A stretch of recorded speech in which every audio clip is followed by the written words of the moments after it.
The largest redevelopment on San Francisco's west side in the last 50 years was recently approved, and it's an incredibly ambitious project. The plan calls for conversion of the Stonestown Galleria and the surrounding 30-acre parking lot into a massive multi-billion-dollar mixed-use community with new homes, new entertainment spaces, new outdoor recreation spaces, and some of the best amenities you'll find on this side of San Francisco. This is Austin Clark, your lawyer turned real estate agent in San Francisco and Marin County, and in this video I'm breaking down everything going on and coming soon at the Stonestown redevelopment and how it's going to be the largest new construction project that this side of San Francisco has seen in decades. If you like videos like this about new developments or about current events or everything going on with the real estate market in San Francisco, subscribe to my channel because I make videos about that stuff every single week. Now let's get right to it with an overview of the project site and who's involved. The redevelopment site is on San Francisco's west side, bound by Eucalyptus Drive and Buckingham Way north to the north, 19th Avenue to the east, Buckingham Way south to the south, and Buckingham Way west, Rolfe Nichol Jr. Playground, and Winston Drive to the west. It's in a great location, really close to San Francisco State University,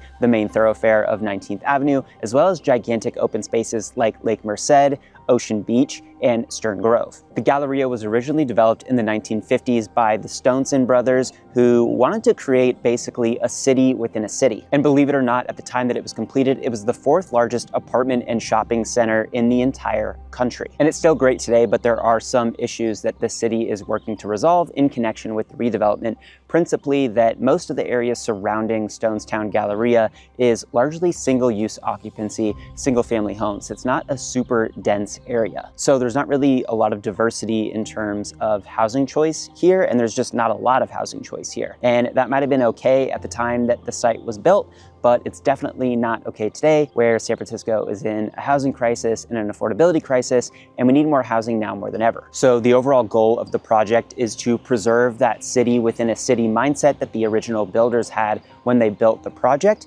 but to expand on that. So their plan is to convert what is now a gigantic, nearly 30-acre parking lot surrounding the Galleria into basically a new town center that provides the diversity and housing options that this place is lacking, providing all new places to live, giving more options for entertainment with new parks, new places to shop, new medical facilities, new movie theater, basically a whole new community added on to what's there now. Brookfield Properties is helming the redevelopment, and they're working with some heavy hitters in the design space, including David Baker Architects and SiteLab Urban Studios. Community engagement began in 2019, and there were years of back and forth between all these different neighborhood organizations and involved constituents, the developer, and the city, and all of that work culminated in 2024 when the project achieved formal approval from the city of San Francisco so that it actually could be implemented and they could start building. And this is a huge deal because of all the different moving pieces in the project. I mean, you're creating a ton of new zoning in the area, you're changing the use in the area to a completely different use that wasn't originally contemplated.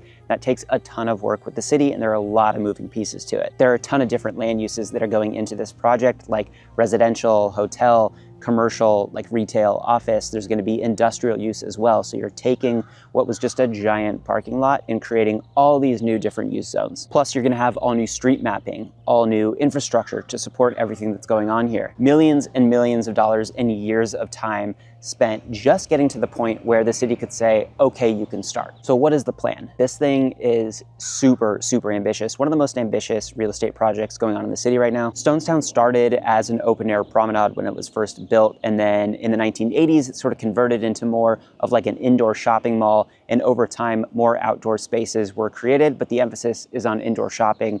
And the overall plan for this project is to reverse that trend with a focus more on outdoors and open spaces and connectivity. Basically transition the indoor to outdoor and create more public-facing experiences that integrate with some of the great neighborhoods surrounding the area. And a huge piece of that forms the real backbone of this project is a complete redesign of 20th Avenue. Right now, 20th Avenue is more of a parking pathway, a thoroughfare that goes to all the different parking areas of the Galleria space, but it's going to be transformed into a brand new retail line street, creating open air experiences that connect to the mall's interior space which are going to be preserved as part of the project. They also want to make sure that people visiting the mall have really easy access to the interior of the mall, and then from the interior to these brand new exterior spaces that are being created. So part of the plan is to create all new pedestrian pathways, new plazas, new activations of the surrounding areas, like new parks, new bike paths, new sidewalks, new dog play areas, new children's play areas. Basically a brand new mesh of open spaces that are all connected together to other parts of the outdoors, which are then connected to the indoors. And the biggest new open space they're creating is the Town Square and Linear Park, which are going to combine to provide over 2 acres of continuous open space on the western portion of the project. It's going to be perfect for hosting outdoor events, farmers markets, craft fairs, picnics, you name it. Another goal of the project, which I alluded to earlier, is to mix up the type of housing that's available in the area. Most of the surrounding areas or the surrounding neighborhoods like St. Francis Wood and West Portal, absolutely gorgeous neighborhoods, great places to live, but predominantly they're made up of single-family homes. So the project proposes a lot of varying height for housing, a lot of mid-rise buildings that'll vary in height depending on the specific topography of the location where each building is going to sit.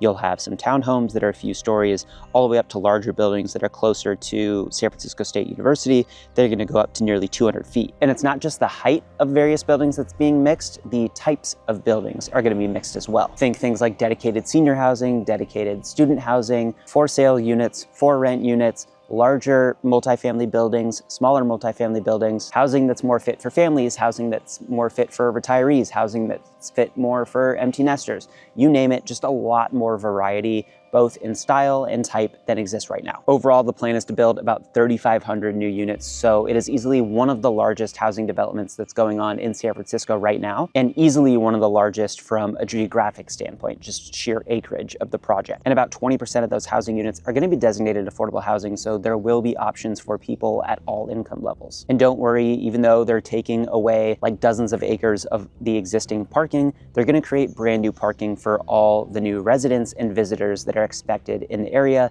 new underground garages, new standalone above ground garages, and outdoor parking as well. My understanding is there's going to be enough surface parking for over 2,400 cars and new parking for about 3,400 cars. Even though they're creating all this new parking, there is still an emphasis on reducing car dependence. So there are going to be like those new bike paths and walking paths that I talked about. And the goal is, with all this new diversity of options in the area, building a town within a town, making it easier for people who live here to get by without using their car as much. Not sure if they're going to be able to get by, you know, without using a car at all, but it's going to reduce car dependency significantly by having so many more options in the area, at least substantially more than what's here right now, given how spread out the surrounding areas are. So as you can see, there's a lot going on with this project, and it's going to take years to complete. Construction is expected to occur across 6 phases. The timeline isn't firm just yet, but it's expected that the first 3 phases are going to take about 15 years,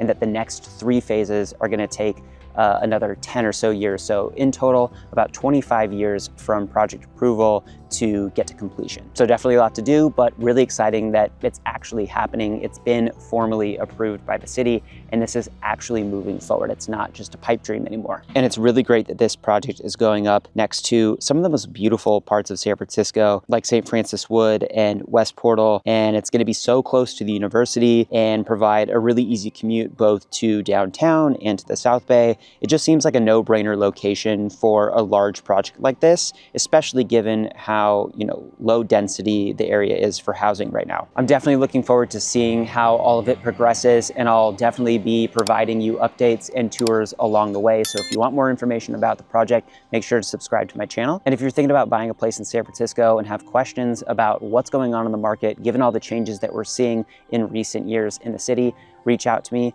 I moved here over a decade ago to work as a lawyer at one of the biggest law firms in the world before getting into real estate, and I've helped numerous clients relocate to San Francisco from all over the country. I'd be happy to be a resource for you. I'll put my contact info in the description below. Reach out anytime. And before you go, if you want to learn more about some of the other awesome developments going on throughout the city, like on Treasure Island and Yerba Buena Island, I've got separate videos on those that I'll link in the description below as well. Go check them out. I hope you enjoyed the video, and I'll see you in the next one.